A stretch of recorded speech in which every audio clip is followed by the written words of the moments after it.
9:30.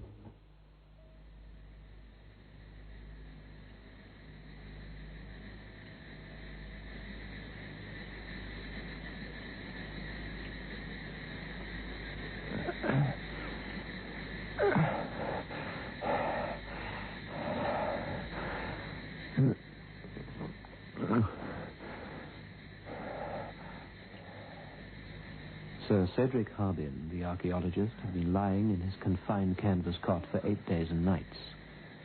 A young Chavanti native fanned him constantly to keep away the mosquitoes and the tiny, vicious pium flies. Occasionally, Sir Cedric tried to sit up, despite the adhesive strapped over his bare chest like a cocoon. But it was always the same. He sank back with a groan.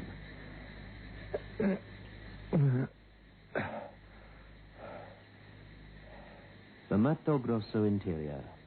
Harbin, 3 broken ribs. Harbin? Sir Cedric Harbin. But boa constrictors are no respecters of titles. What's a knight of the realm to a great reptile disturbed from its slumber? It acted in the only way possible. It whipped its coils around the blundering human and squeezed and squeezed. And Sir Cedric, archaeologist, passed from the dimmed light of the jungle into and beyond midnight.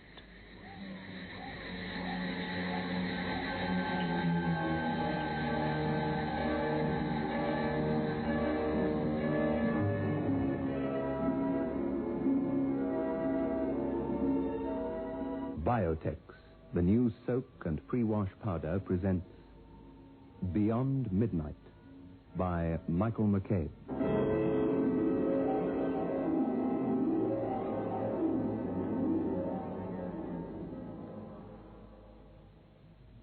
Recently, I received a letter from Mrs. Myra Strawn of Main Road, Rosebank in the Cape in relation to our product Biotex. It was quite a lengthy letter and emphasized many of the points we've been making over the past months about Biotex. She said that when the product first came on the market, she and her daughters were a bit skeptical, but nevertheless decided to give it a go. And indeed, she is now most enthusiastic and a great supporter. She recommends it to neighbors and friends. Another letter from Mrs. J. Lake of Fruitflave Mines, Springs, said that she wished to congratulate the makers of Biotex, and went on to say that she had 2 children, 6 and 7 years of age, and that her spin dryer was not able to cope with the stubborn stains of their play clothes. Well, nowadays, she soaks with Biotex overnight in cold water and finds her washing much whiter, and colored clothes are brighter and stain-free.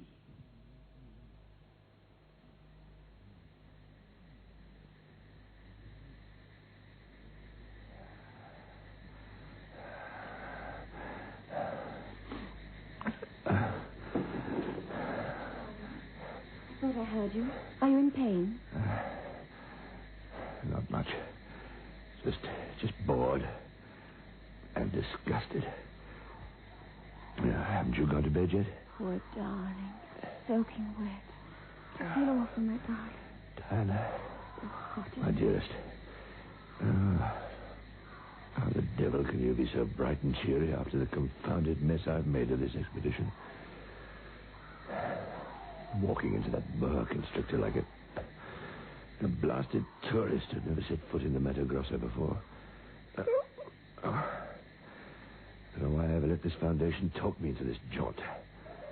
On our honeymoon. What was I thinking of? Dragging you into this cauldron. Darling, if you can't sleep, at least try to relax. Here. Now read. You can't go hunting your precious lost city with 3 broken ribs, and that's all there is to it. Now stop fretting. Mario's got the situation well in hand. Mario? Oh, yes. Our handsome and dashing young guide. Handsome. You see, I hadn't noticed. Cedric, I do believe you're jealous. Of Mario? Ah, Senora, you're like a jungle orchid. Oh, darling, he's so corny. Did he really say that to you? Insolent half-breed swine. Send him in here. I'll sack him right now. You do nothing of the kind. All Brazilians make passes at every girl they meet from Europe. It's part of their good neighbor policy. But Mario's a very efficient guide. He's kept his war-happy Cervantes from traipsing off to start something with other tribes.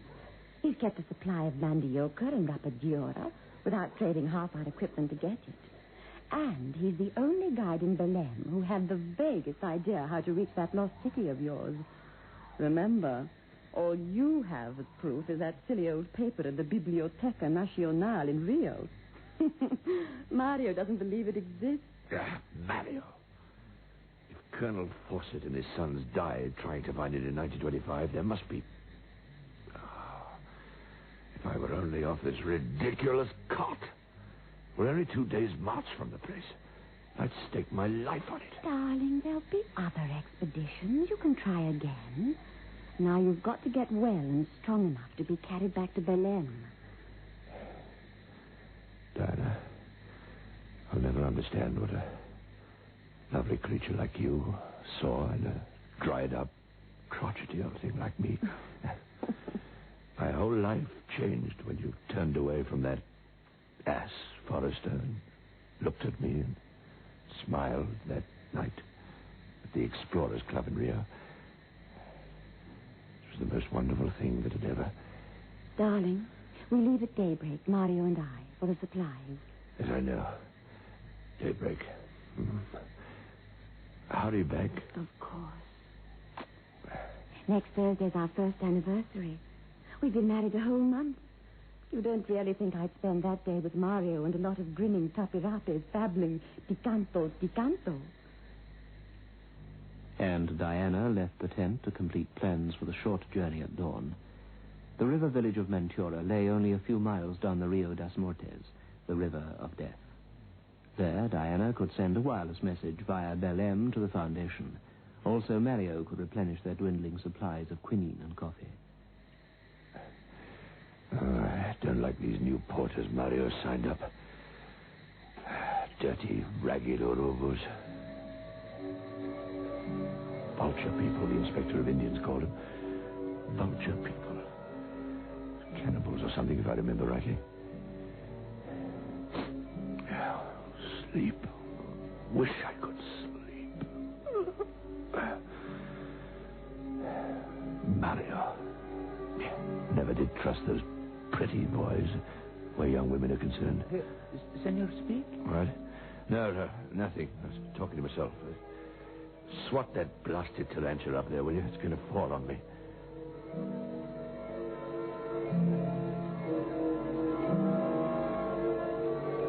And Harbin slept, fitfully. He dreamed a recurrent dream in which his lovely young wife was lost in a tangle of undergrowth and looped lianas. Cedric! Cedric! Cedric! Cedric! Cedric!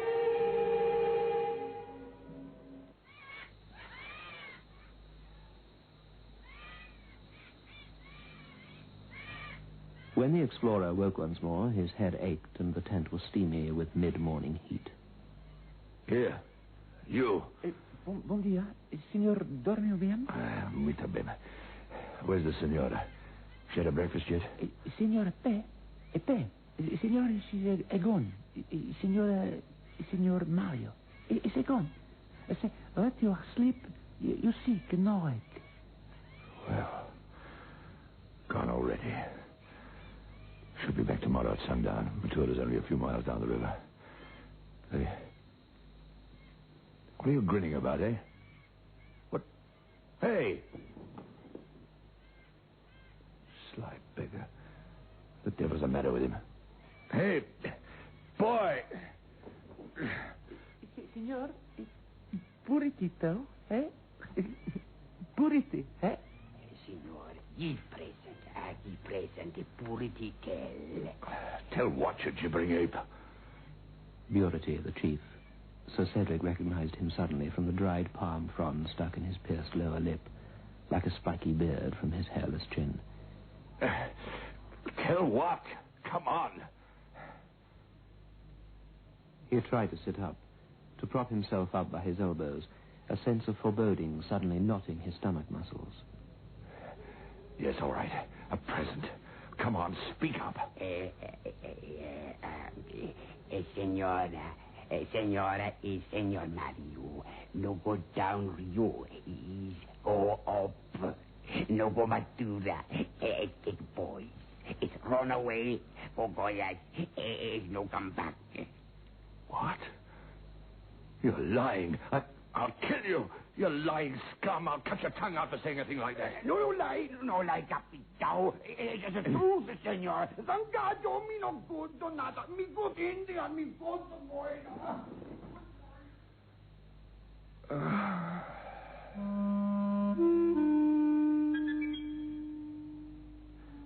He's lying. Of course he is. Diana would no more desert me in this condition than... Or would she? Could a middle-aged husband ever be sure of a young and beautiful wife? Mario is young, virile, whereas me, getting old. One day I shan't be able to satisfy her needs, maybe. She requires someone. Mario. No! Boy.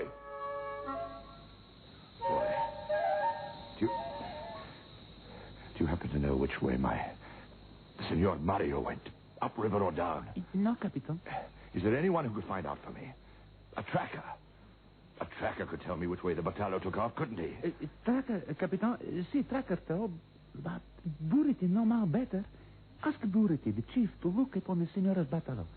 Buriti see all things. Today, yesterday, tomorrow. Yes, quite. Chief and witch doctor. You'll just repeat the lie. If it is a lie. The inspector of Indians advised us to have Purity because he's a Brujo. Doctor. Half crazed from addiction to yaki. But they see all things, the Brujos. Purity would know all about Diana and that sneaky Brazilian. All rumors, every remnant of local gossip finds its way to the ears of the Brujos, to be palmed off later as supernatural knowledge. But Purity, yes, he would know. Then what's he been saying to me? Diana. No, I can't believe it. Boy, go. Fetch Purity back again, do you hear? Harbin waited. The suspicion of terrible things was being fanned in his mind. Purity came. He smoked a cigar-holder-like pipe. A peculiar acrid odor filled the tent. Harbin felt suddenly lightheaded. Now, look here. I've no time for a little mumbo-jumbo. Put that bally smelly pipe away. Senor, do not speak.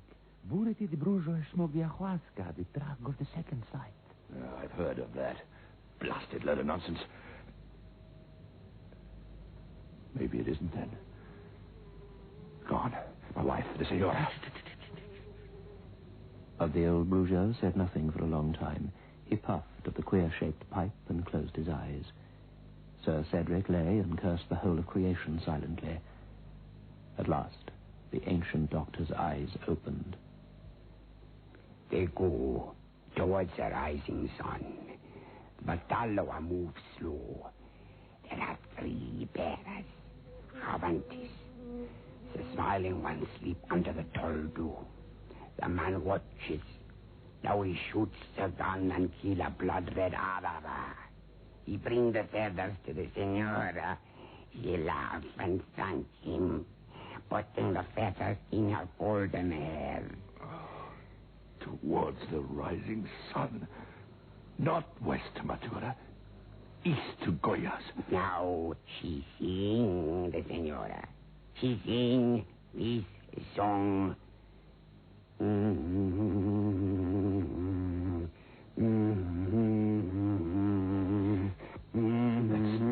Never try to bind me. It's her favorite song. You lie. No. How can you be lying?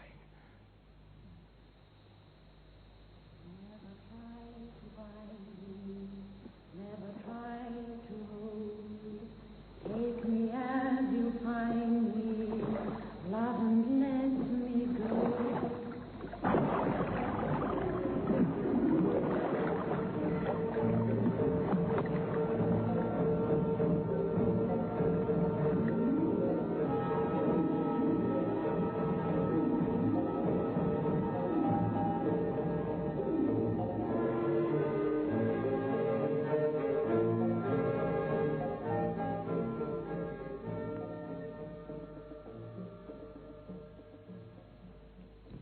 Keep your home sweet with country fresh atmosphere in every room. Keep Airwick handy. Airwick is the air freshener that actually knocks odors right out of the air. It doesn't just mask them with heavy scent. Airwick is the modern air freshener in economical bottle or a smart aerosol. Get Airwick. It makes breathing a little nicer. Soak, soak, that's all you have to do. Soak, soak, just for an hour or two you'll find this soap as good as new when you use new Biotex. Amazing new Biotex soap stubborn stains away. Clean, clean, everything soon will be clean, clean, for all the world to see. Soak, soak, stains away easily when you use new Biotex. Get amazing new Biotex today and let soaking do the washing.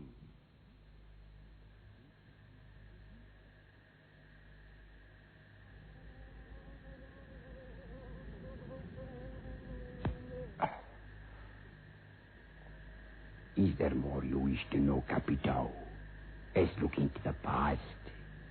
See the Padre and Rio speak marriage vows. The Capitao dropped the ring in his eagerness to place it on the finger of the one with the smiling face. A man with the golden mustache. Pick up ring and give it back. Kimber. He was my best man, and I did drop the ring. How could you possibly know? Did you overhear Diana and myself? Yes, that must be it, of course.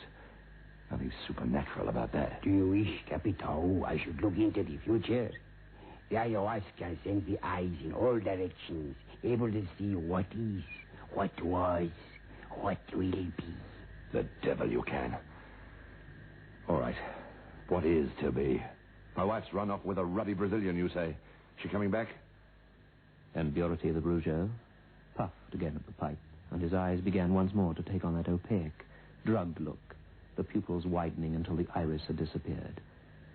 Harbin watched, fascinated, trying to deny the hollow, sick feeling in his stomach. I see. I hear. The smiling one screaming. It is written in the stars that the Capitao may keep before him for all the rest of his days the smiling face of his senora. But... Yes. Yes.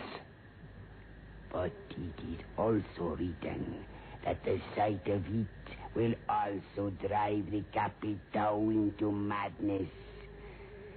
This I see. No more. Rubbish. All of it. Capitao, forgiveness is better than vengeance. Get out of here. Jealousy is like a poison, Capitao. The senor stands where the trail fox. Think well. Get out! And the archaeologist fell back, soaked with sweat, onto his cot, helpless, alone. The old man left, and Harbin's mind sailed upstream, following a Batalo, where a lovely blonde girl and a handsome young man sat very close together. Take me as you find me, mustn't let me go. Diana! Smiling face. Blasted, she was always smiling, laughing at me. Insolent Brazilian. Oh, if I could only follow them, get my hands around his neck. First handsome, virile young idiot to come along, she's left me. She's left me with these grinning Charantes to get back to Bellum without a guide. Boy, where the devil are you hiding? Senor? Get me Burity again. No, wait, he won't go. It's Urubu country. Those new porters, send them to me now. And the Chavanti raced off. returned almost immediately with 4 grinning vulture men. Harbin blurted out his order in Portuguese, then again a few halting words of Chiaventi, but the vulture men merely shook their heads, grinned, and looked foolish. Senora, He drew the form of a woman in the air with his hands. I want you to bring her back to me. He made a scooping motion with his hands towards himself. Suddenly, the eyes of the Yorubu leader gleamed. He nodded, comprehending. Turi, white man. Ah, the white man. Mario. The devil with Mario. I don't care what you do about him. And he made a broad motion of dismissal, and the Yorubu grinned delightedly. White man. The evil-eyed, heavily scarred man grinned again, and made a vague but easily followed throat-cutting gesture. And then he was gone with his flock, like eager scavenger birds.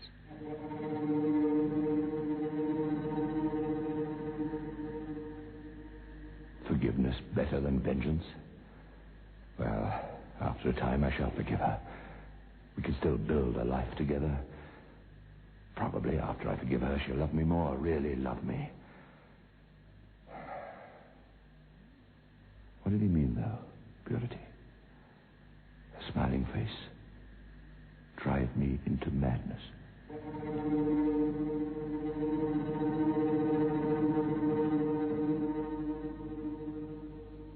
3 days passed, and then a 4th, and Sir Cedric Harbin lay and sweated helplessly in his cot. She'll cry, fling her arms around my neck and beg forgiveness. I will forgive her, gladly. It's all I want, to get her back again. To have her back again, smiling. A smiling face, the same as always. I wonder what the Urubu meant when I said about Mario. Suppose she loves the blighter. Have I any right to? But what sort of life would she lead with a jungle guide? Whatever the rotter gets, he richly deserves it. Killing a man or having him killed for seducing a wife is the accepted thing here in Brazil.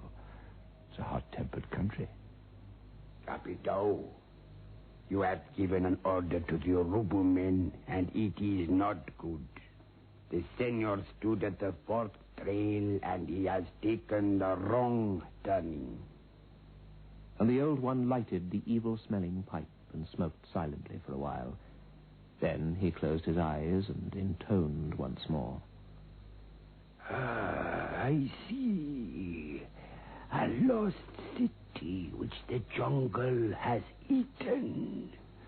Great blocks of stone carven with strange writing. The smiling one stands before it, while the senor takes her picture. The devil, you say? So the blighter's not only stolen my wife, but he's jumped the gun on my expedition, eh? Going to claim the credit for finding my... Well, it's good enough for him, whatever they do to him. I'm glad I sent them. Glad. They are children. Do not condemn the forest people. They go only to do the Capitão's bidding. All right, so I told them to kill him. What's it to you, you shriveled up old fool? Get out of here. They should be back by tomorrow sundown with my wife. That's all I want. I'll never let her out of my sight again. Back at Belém, a decent hotel. I'll make her forget all about Mario. I'll shower her with presents, make subtle love to her. That's what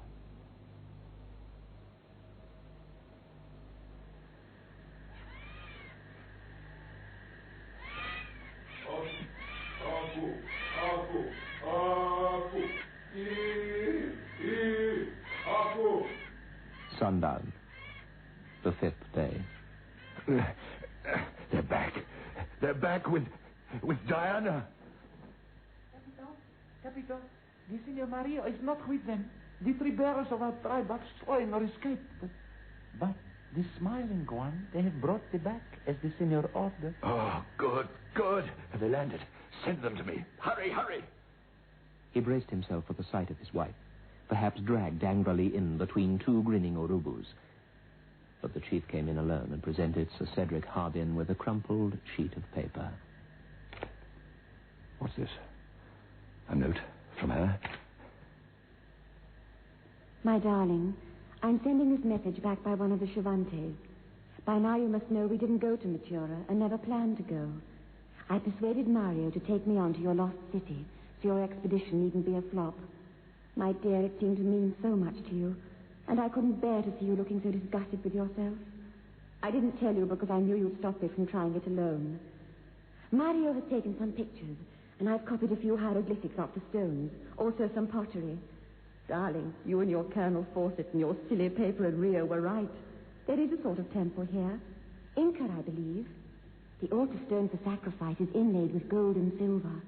Oh, I wish you could see it. But I've made some maps, and we can come back here after your ribs. The note ended abruptly, a pen stroke straggling down the paper from the last word. Harbin looked up into the eyes of the Urubu, and that man happily made his throat-cutting gesture again. And suddenly, like a cold hand upon his heart, Cedric Harbin remembered what the Inspector of Indians had said about the Urubu tribe. Not a history of cannibalism, but of headhunting.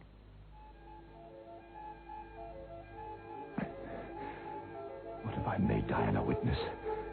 What terrible rights. She'll never forgive me. Risanti, where's my wife? Tell her to come here. Bring her here quickly. The Urubu grinned evilly, nodding several times like a small boy proud of his homework. He returned, again, almost immediately, carrying a small wicker basket. Even before he jerked off the lid and saw the shrunken thing inside, lips stitched together in a hideous travesty of a smile, the long blonde hair unbound and carefully brushed clean of blood flecks, Harbin began to scream.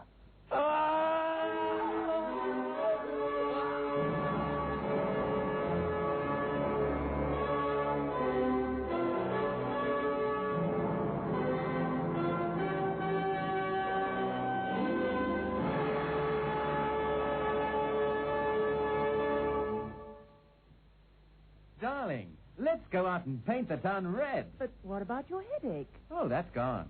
Grandpa Headache Powders did the trick. Grandpa Headache Powders kill pain, soothe strained nerves, and lift depression.